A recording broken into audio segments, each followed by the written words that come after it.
تعالوا نتكلم على التناقضات اللي كانت موجوده في فايت سكونة ضد جوجو. في الاول وقبل اي حاجه الفيديو فيه حق من مانجا جوجوتسو كايسن، فاللي ما شافش المانجا ومكمل مع الانمي يسكيب الفيديو. كلنا عارفين من البدايه ان سكونة كان مهتم بميجومي، وعرفنا بعدها ان ده بسبب ماهوراجا، ده شيء كلنا شفناه في الموسم الاول والثاني. فاول تناقض موجود دلوقتي هو ليه؟ بس يا عم، تناقضات مين؟ ما تشوفوا حاجه احسن من كده بقى يا فانز جوجو. خلاص شخصيتكم ماتت بقى، يا ريت تفهموا ده وتريحونا. طب يا سيدي خلينا اتكلم، يمكن كلامي يطلع صح. اول تناقض، ليه سكونة كان مهتم بماهوراجا للدرجه دي رغم ان هو في جسمه الاساسي اقوى بكتير زي ما جوجو قال؟ بيحب يغير يا عم، زهق من جسمه الاساسي. طب يا سيدي تاني تناقض، ازاي جوجو بعد ما كانت فيه الغلبه وسكونة على سفير الموت يتعكس الموضوع ويرجع سكونة ويهزمه؟ وما تقوليش ان ماهوراجا تاقلم مع اللانهائيه، لان اللي رجع وهزمه بعد كده هو سكونة مش ماهوراجا. الراجل كان بيمثل، انت بس اللي ما خدتش بالك، كان بيمثل على جوجو عشان يرجع ينهيه. كم انت عظيم يا ملك اللعنات.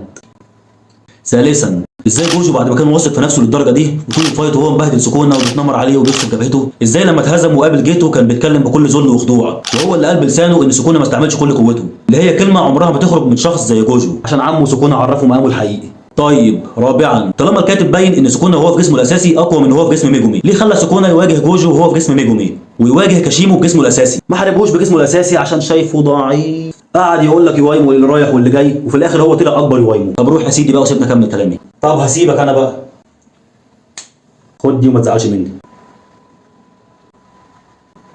يا ابن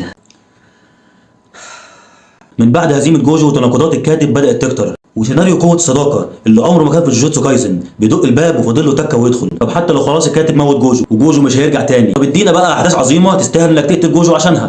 ايه اللي خدناه بقى؟ شويه تهريج وفايت اقل ما يقال عنه انه مهزله، فايت قلل من قيمه كنجاكو بدرجه كبيره. انا معاك لو عايز تخليه شرير مختلف عن الباقي، وعادي لو بيحب يهزر، بس ده كان هيبقى حلو لو هزر في اول الفايت وبعدها على طول يهزم تاكابا، لكن الفايت استمر والعبط زاد. لو انت كنت بتقلد مثلا ون بيس والجيل الخامس فحابب اقول لك لا، انت كده بتهبل بس، وقللت من شخصيه مهمه، شخصيه يمكن تكون اهم من سكونة كمان. فاتمنى ان الفايت العبيط ده يخلص، واتمنى ان سكونة يتهزم بطريقه تدخل العقل، واتمنى ولو ان الامل خلاص بقى بسيط ان جوجو يرجع تاني زي ما رجع مع توجي. لو حد مختلف معايا في اي نقطه قلتها عرفوني في التعليقات ونتناقش بكل هدوء. وبس كده، سلام.